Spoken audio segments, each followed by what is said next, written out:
নমস্কার বন্ধুরা, মন অ্যান্ড মম লাইফস্টাইলের আরও একটি নতুন ব্লগে আপনাদের সকলকে স্বাগত জানাচ্ছি। কেমন আছেন আপনারা সবাই? আশা করছি সকলেই ভীষণ ভালো আছেন। আমরাও ভীষণ ভালো আছি। আর আমরা এখন চলে এসেছি আমাদের হাওড়ার জনপ্রিয় সেই ক্রিসমাস কার্নিভালে।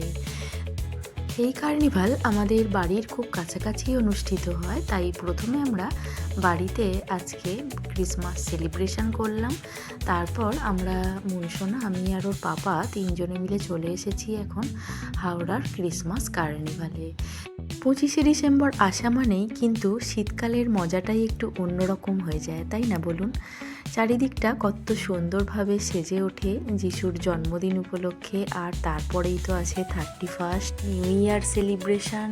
তো এইসব চলতেই থাকবে। আর তার সাথে রয়েছে শীতকালের মজাদার সেই পিকনিক, ঘোরা, এদিক ওদিক ঘুরে বেড়ানো।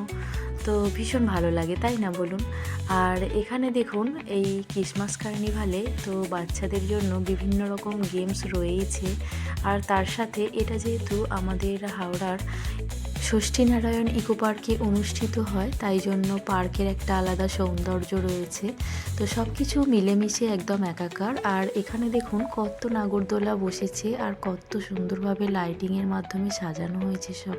আর এখন আমরা চলে এসেছি মজাদার সেই চটপটা স্প্রিং আলু খাবো এখানে। মেলাতে এখন যেখানেই যাই এই স্প্রিং আলু তো ভীষণই বিক্রি হয় সব জায়গাতেই, আর প্রচুর ভিড়ও থাকে এই দোকানগুলোয়। তো এই আগে কোনো দিন স্প্রিং আলুটা খাওয়া হয়ে ওঠেনি, আর আজকে এখানেতে এলাম তো এখানে দেখলাম যে একটু ভিড়টা কম আছে। তো সেই জন্যই ভাবলাম এখানেই আজকে তাহলে খেয়ে নিই। সেই জন্য আমরা স্প্রিং আলুর অর্ডার দিয়েছি আর এখন দাঁড়িয়ে রয়েছি। বেশ সুন্দর করে রেডি করলো আর তারপর বিভিন্ন মশলা মাখিয়ে তারপর তেলে ভাজতে দিল। তো খুব সুন্দর লাগছিল দেখতে, তাই ভাবলাম ভিডিওটা একটু আপনাদের সাথে শেয়ার করি। আর খুব সুন্দরভাবে কিন্তু বেশ সাজিয়ে গুছিয়ে প্লেটটা আমাদের হাতে তুলে দিয়েছিল। দেখতে ভীষণই ভালো লাগছে দেখুন। আর খেতেও কিন্তু ভীষণ ভালো হয়েছিল স্প্রিং আলুটা।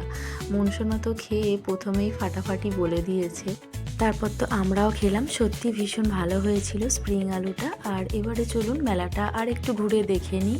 আর অনেকটা রাত্রি হয়ে গেছে, তো ভিড় এখনও আছে অনেকটাই, তবু একটু হালকা হয়ে গেছে, কেননা সন্ধ্যাবেলা এলে প্রচণ্ড ভিড় থাকে। আগের বছর তো ভালো করে ঢুকতেই পারিনি, বাইরে থেকেই চলে গিয়েছিলাম, এতটা ভিড় ছিল 25 তারিখে। আর সেই জন্যই এবার একটু রাত্রি করে এসেছি। তো চারিদিকে বিভিন্ন রকম মেলা বসেছে দেখুন, এখানেও সেলফি জোনে সবাই সেলফি তুলছে। আর ওইদিকেও মেলায় দেখুন এখন প্রচুর লোকজন রয়েছে। এখানে সোনাঝুরির হাট বসেছে। তো ক্রিসমাস কার্নিভালে এলে এক জায়গাতেই আপনারা কিন্তু সমস্ত কিছুটাই পেয়ে যাবেন, তো ভীষণ ভালো লাগবে। আর চারিদিকে মেলা বেশ জমে উঠেছে, মানুষজন কেনাকাটার জন্য বেশ ব্যস্ত দেখছি চারিদিকেই। আর অনেক দোকানপাট আবার বন্ধ হয়ে গেছে, আমরা যেহেতু অনেকটা রাত্রি করে এসেছি সেই জন্যই।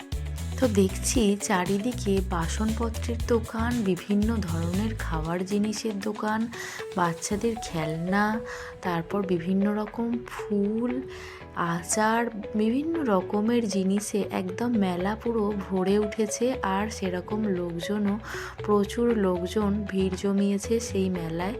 তো দেখে ভীষণ ভালো লাগছে। আজকে 25শে ডিসেম্বরের দিনটা কিন্তু ভীষণ মজাদারভাবে কাটলো আমাদের বাড়িতে ক্রিসমাস সেলিব্রেশন করে, আবার ক্রিসমাসের মেলায় এসে।